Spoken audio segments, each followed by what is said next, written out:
If I remember correctly, this is where he's staying. Who is it? It's me. Is the script... You came all the way here for that? Alright. Forget that for now. Just come on out. We've got some... Nice try. Look, just give me some time, okay? I'm just wrapping up this last part of the script. Okay then. Looking forward to your masterpiece. So, as expected, he's missed the deadline. The ending is one of the most important parts of the show. Even once he's done, it isn't final until we've all had the chance to read through and make... Someone told me they'd just seen you in Poisson. I assumed it was a case of mistaken identity, but sure enough, here you are. And I was wondering if we might run into her. so, you're here for Paolo? Looks like he could be a while, so feel free to take a stroll around town in the meantime. I've made all the... Oh, it's okay. We can just wait here. Thank you for being so considerate, Miss Navia. That sounds wonderful. We'll take that stroll. Get over here, you! How oblivious are you? How are things in Poisson now? Things are on the mend, but it's a slow process. Some people may never recover from the trauma they... I'm sorry to hear that. Please, must our conversations take such a depressing turn every time we meet? We all have painful memories, but we don't have to let them... And if you're trying to make a new start, perhaps it's best if... Thank you for your words of comfort. You make a very... But for now, at least, I think I should stay with the way I'm feeling for a while. It's okay. These things take time. Moving on from a painful experience is... Which brings me to why I'm here. I thought you should probably know that not everyone here is ready to forgive and forget. After the Hydro... To avoid upsetting the peace, I told the townspeople that everyone here is a member of the theater troupe, and that you are just an actress, playing the role of Farina. It's not a perfect solution, but hopefully it means you won't have to lie low while you're here. That's so thoughtful of you, Nat. Well, what do you expect? I am the courageous and considerate president of Spina di Rosula, after all. Anyway, that was all. Look after her now.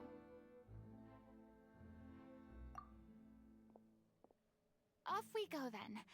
Let's take a look up there. I don't have any friends that I can be frank and honest with, so maybe she's right.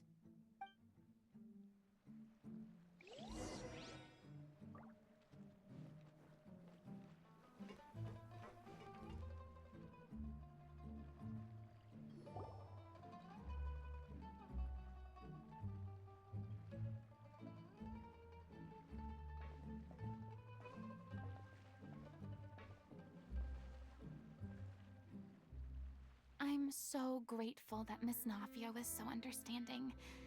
To be perfectly honest, it's always easiest to just run away from your problems. But that never fixes anything. You can't get around... So that's why you were nervous when they brought up Poisson.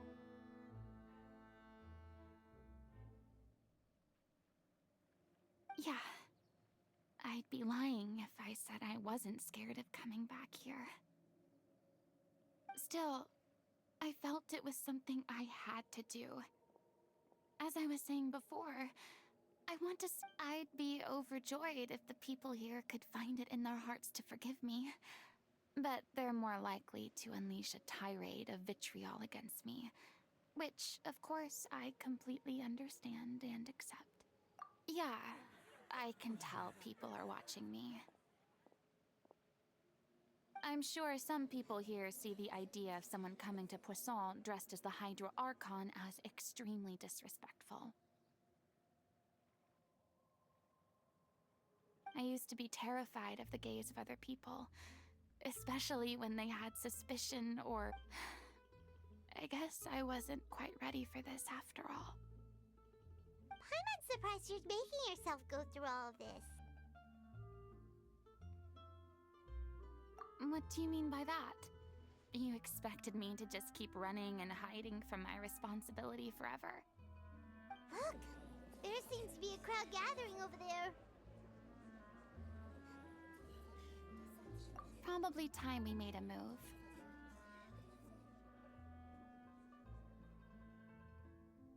How about we check out Spina di Rasula's ship? We should have a view of the whole of Questo.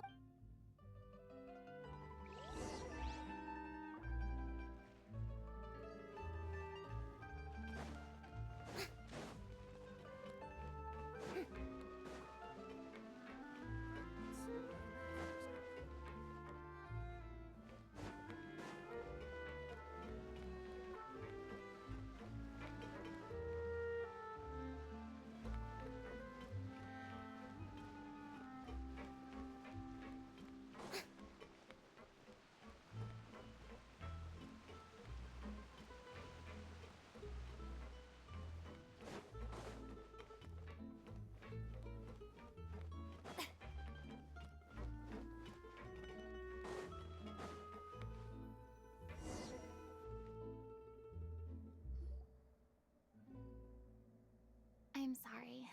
You probably just wanted a relaxing stroll. And here I... We don't mind. It's actually refreshing to see a Great. Well, I appreciate your company, so please don't disappear just yet. I don't know whether you can tell, but the years of suffering and loneliness aren't the only reason I have a hard time facing. As I stand here by the ship, I can't get the images of the rising one after another. People were taken by the water. All those treasured lives and memories washed out of existence in an instant. They thought their god would protect them.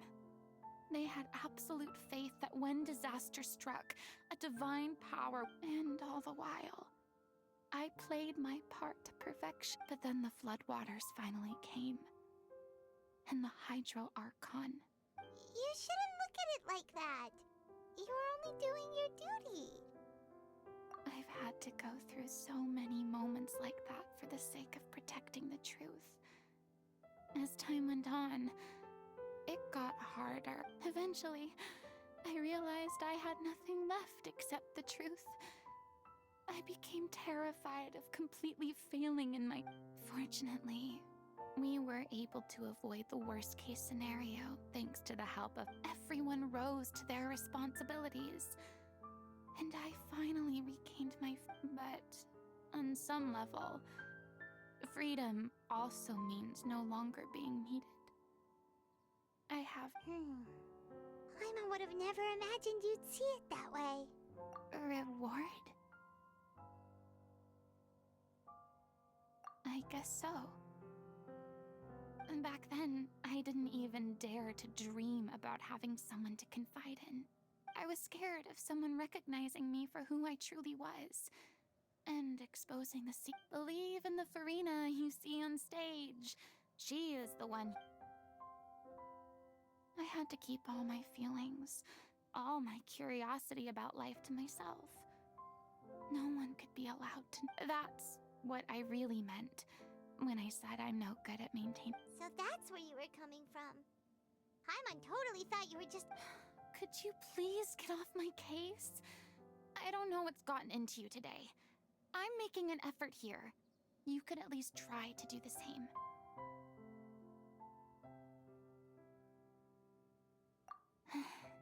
I do.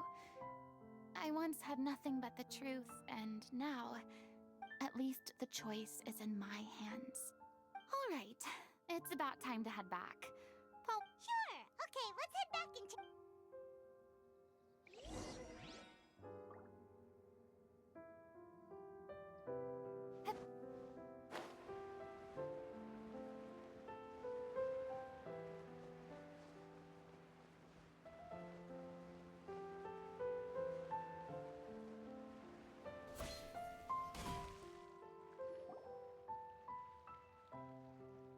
Didn't you say you needed to watch what you eat? You're supposed to be cutting down on fried foods, not wolfing down copious quantities of fish and chips. Come on. It's not every day we get to dine at Spina di Rasula's expense. Can you believe how generous she is? Anyway, My character doesn't need to be slim and good-looking. That's your job.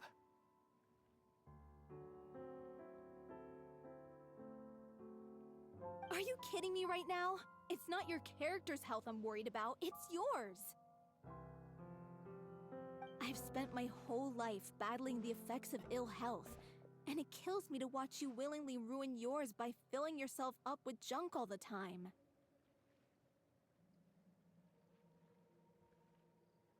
Oh no, looks like they're arguing. We're back! Could you maybe put your differences as... Ah, you're back. We've been enjoying Spina di Rosula's VIP treatment in your stead. Paulo's nearly done. We shouldn't have to wait too much longer. Great! So you were discussing your characters, right? We heard she's playing the Oceanid who turns into a human girl. What about you? Me? I'm an Oceanid too. He was originally supposed to take the form of a crane, but he outgrew that role. Well, the costume at least. So... The boar's not a bad character, actually. He's the one who raises the little Oceanid, yes? That's right. He has some pretty memorable lines too. Like when he imparts some solemn words of wisdom. If you become human, you can reveal your secret to no one. You will face suffering and... Wait, that sounds kind... It's the most important line in the whole script. I think it's a symbolic statement about our director's life and legacy. She kept quiet about all the trials and tribulations she faced in running our troupe, allowing us to devote ourselves fully to performing. It was only after she was gone that we realized how tough her job really was. You mentioned earlier that the troupe is like your home. Yeah. I was born with an incurable illness. I spent some years taking whatever work I could find and trying to manage my illness with various medicines. But whenever I had it was like that until the director found me one day. She told me I had a great voice and asked if I was She took me under her wing, taught me to both sing and act, helped me find Mora for my meds, took care of me when my condition decided to flare up. She sounds like a really incredible... She really was. She gave everything she had to her troupe and the people in it. I was a lost child too when she found me. As the child of a murderer, my parents weren't around when I was little, so the other kids were always picking fights with me. They'd say things like, "Come on, you must be pretty tough if you're the son of a murderer." It was one day, I got beaten up so bad that I just couldn't take it anymore, so I ran away. I lost all faith in Let me guess. Fortunately... Yeah. For the first time in my life, I was somewhere I felt safe. And I promised myself I'd stay here until the day the group parted ways. The day you hoped would never come. How times change. Oh, you're finally done? Get your butt over here. There's someone I need to introduce you to. Farina? The Farina? Oh my god, how did you manage to... Please, the honor is all mine. I was profoundly moved to hear about your troupe, and... Same here! Even so, this is just... Oh, wow. I'm sorry. I'll try to calm down. Now, where was I? Ah, yes, the script, of course. Let me give you a rundown of how the story unfolds in my version of the script. I'm sure you're already familiar with the beginning of the story. A little Oceanid decides she wants to become a human, against the wishes of her family. She finds love and friendship in the bustling city. But then, disaster strikes. The people start to notice that all the fresh water in the surrounding area is slowly disappearing. The soil is becoming arid, plants and flowers are withering, and the people begin to panic. The little Oceanid, Cleo, and her lover decide to do something about it, and investigate the truth of the matter together. In the end, they discover that all the waste and pollution created by humans over the years has caused the fresh water to flee the land. Consciousness? You mean the water is sentient?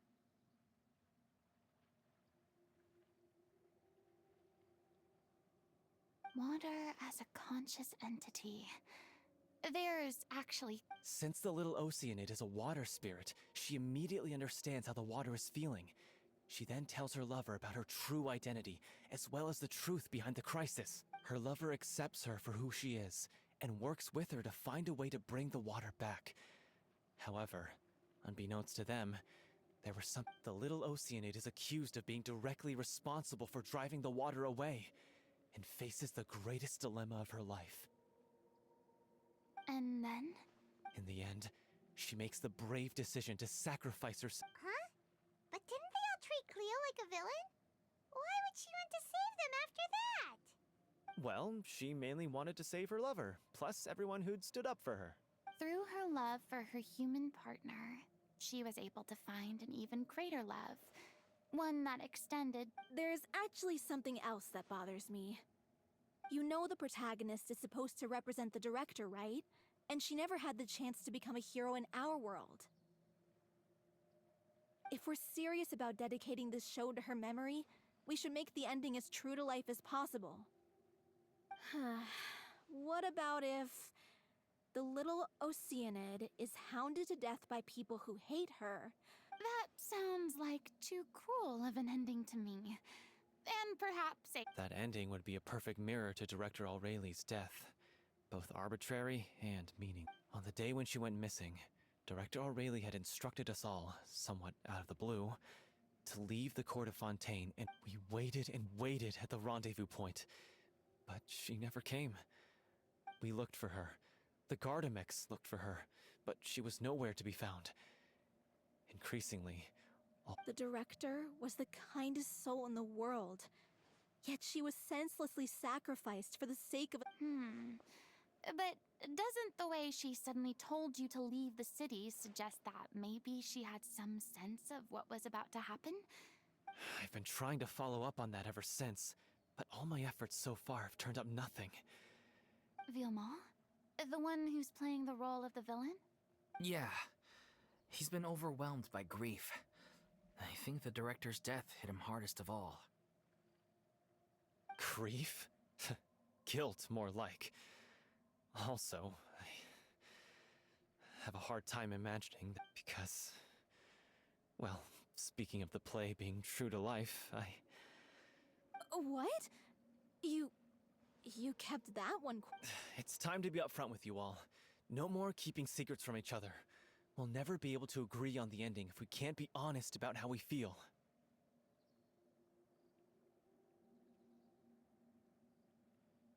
I did tell her how I felt once, but she said that we were all like brothers and sisters to her, and she'd never... Not that it came as a shock or anything. It was what I was expecting to hear. So I told her I'd always be there. I said, maybe one day in the future, when everyone's settled into their own lives and on the up and up, and managing the...